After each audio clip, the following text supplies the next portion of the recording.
മുജാഹിദുകൾ അവർ ചില നേതാക്കളെ അവർ കീർത്തനം പറയാറുണ്ട്, എഴുതിയിട്ടുണ്ട്. ഞാൻ നേരത്തെ പറഞ്ഞു അത് പദ്യമായിട്ടുള്ളതാണ്. ഇനി ഇത് നോക്ക് നിങ്ങൾ, ഇത് മുജാഹിദ് കേരള നെതുവത്തുൽ മുജാഹിദീൻ, മുജാഹിദ് കൂടി പറഞ്ഞാൽ നിർത്തുക.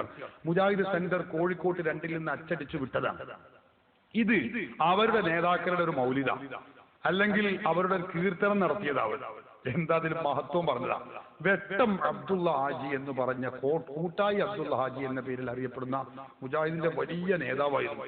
അതുകൊണ്ടാണ് കേരള നെതുവത്തുൽ മുജാഹിദീൻ മുജാഹിദ് സെന്റർ കോഴിക്കോട് 2 നിന്ന് തന്നെ അവർ പ്രസിദ്ധീകരിച്ച പുസ്തകമാണ്.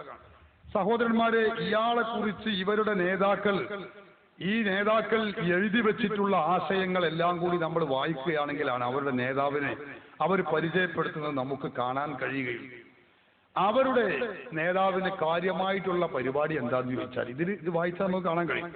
കാര്യമായിട്ട് മൂപ്പർക്ക് ഞാൻ പറയുന്ന കാരണം എന്താ വെച്ചാൽ മാല മൗലിദുകൾ ചർച്ച ചെയ്യുമ്പോൾ സമയമില്ലാത്തത് കൊണ്ടാണ്.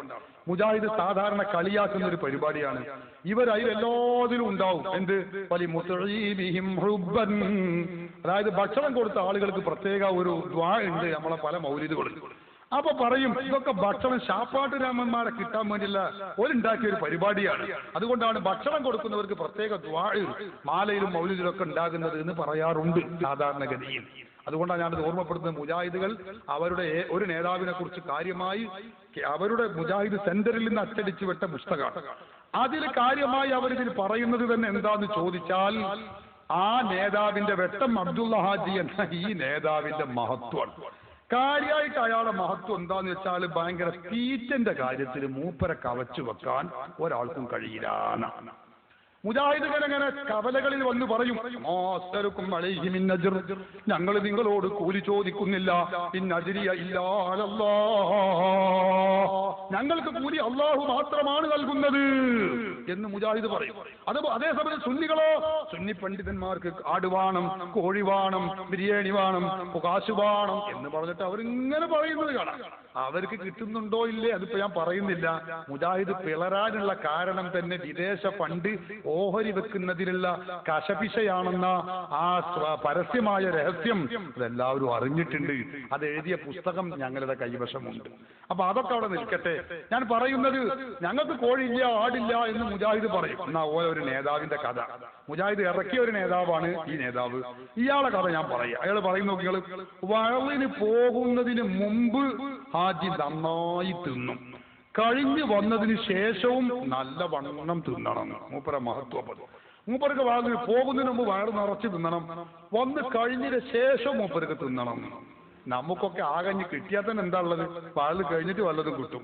അതിന്റെ മുമ്പ് വന്നാൽ നമ്മളെന്താ പള്ളിയിൽ പോയിരിക്കുക, മേലെ പോയിരിക്കുക, വല്ല കട്ടൻ ചായ എന്തെങ്കിലും കൊണ്ടുവരിക, രാവിലെ അത് കുടിച്ചോടി എന്നിട്ട് നമുക്ക് സ്റ്റേജിലേക്ക് പോകാന്നാ പറയുന്നത് അല്ലേ.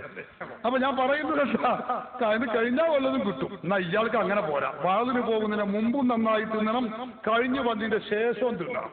കഴിഞ്ഞില്ല സഹോദരന്മാരെ. എന്നിട്ട് ഇയാളെ പറ്റി ഇയാളെ മഹത്വം നിങ്ങൾ കേൾക്കണം. മുജാഹിദിന്റെ ആൾക്കാരെ മൗലിദ് മുജാഹിദ് എഴുതിയ എന്താ നിങ്ങൾ അങ്ങനെ ഹാജി പ്രസംഗം തുടങ്ങി. മുജാഹിദ് നേതാവാണ്, സംസ്ഥാന നേതാവാണ്. മുമ്പിൽ തന്നെ ഒരു ഡെപ്പിയുണ്ട്, അതിൽ ലേഹ്യമാണ്. അപ്പൊ മുജാഹിദ് പ്രസംഗിക്കുന്നതിന് മുമ്പ് വയറ് നിറച്ച് തിന്നിട്ടാ ഇയാളോട് വരുന്നത്. എന്നിട്ട് തന്നെ ആ മുമ്പിൽ ആ മേശന്റെ അടുത്ത് ഒരു ഡെപ്പി, അതിന് ലേഹ്യമാണ്. ലേഹ്യം കടാര കൊണ്ടാണ് തോണ്ടി തിന്നുന്നത്. മൂപ്പര് ഈ നേതാവിന്റെ മദ്ഹ് പറയാണ്.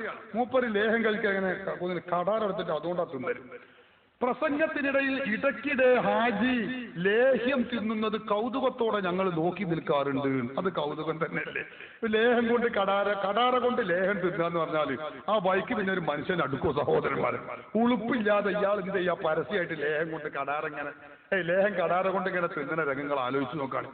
ഇതായിരുന്നു അയാൾ ചെയ്യാറുണ്ടായിരുന്നത്. എന്നിട്ടോ അയാളെ തീറ്റ കഴിഞ്ഞിട്ടില്ല. അപ്പൊ ആദ്യം നമ്മൾ പറഞ്ഞത് മറ്റേ അവിടുന്ന് വയറ് നിറച്ച് തിന്നിട്ട് വരിക, പിന്നെ ഇവിടെ എത്തിയാള് ലേഹം തിന്നും. ഇത് നിങ്ങൾക്കറിയണോ, അയാള് പിന്നെ വേറെ ഒരു പരിപാടി, ലേഹവും കടാരും തിന്നുന്നതിന് പുറമെ മൂപ്പർക്ക് വേറെ സ്റ്റേജിൽ അങ്ങോട്ടും ഇങ്ങോട്ടും മുഴുനീളത്തിൽ നടന്നുകൊണ്ടാണ് ഇത്രേ അദ്ദേഹം പ്രസംഗിക്കാറുള്ളത്. അപ്പൊ നിന്നിട്ട് ഞാൻ നിൽക്കുന്ന മാതിരി ഒരു ഭാഗത്ത് ഇങ്ങനെ നിൽക്കല്ല, മൂപ്പര് ഇങ്ങനെ അങ്ങോട്ടും ഇങ്ങോട്ടും നടന്നിട്ടാണ് മൂപ്പരെ പ്രസംഗിക്കുന്നത്. പ്രസംഗിച്ചുകൊണ്ടിരിക്കുമ്പോ പഞ്ചസാരയും നെയ്യും കൂട്ടി ഇടയ്ക്കിടെ സേവിക്കും. അത് വേറെയും സേവിക്കാറുണ്ട്. പഞ്ചസാരയും നെയ്യും കൂടിയും കൂട്ടി കുഴച്ച വേറൊരു ഒരു പാത്രമോ ബക്കറ്റോ അത് വേറെ, ഒരു ഡപ്പി ലേഹ അത് ഇപ്പുറത്ത്. ഇനി അവിടുത്തെ വയറസിലൊരു പേരല്ലേ. എന്നിട്ട് അത് ഇയാൾക്ക് പിന്നെ എപ്പോഴത് പ്രസംഗിക്കാൻ ഒഴിവെന്ന് എനിക്കറിയില്ല. പഞ്ചസാര